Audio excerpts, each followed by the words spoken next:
खड़ी राधा नहीं ना लगावे बड़ी दूर से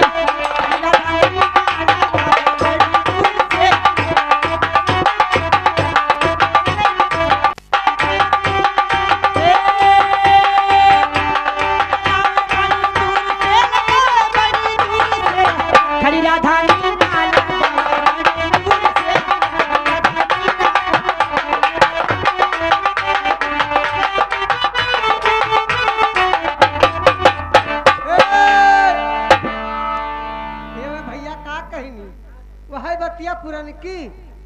चर मर कर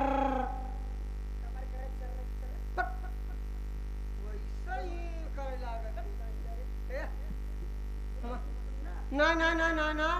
तू दूसर बतिया हुआ तो हार वाली पुरान की बतिया तब रुकी है पहले नंबर बताओ जो उन्हें भैया 56 छुरी वाले 10 रुपया दिन हमें नाम लेकिन उनकी कहानी क्या है। अरे ला सुन मेरे चाओ अरे हरे रे धनिया नहीं बनाई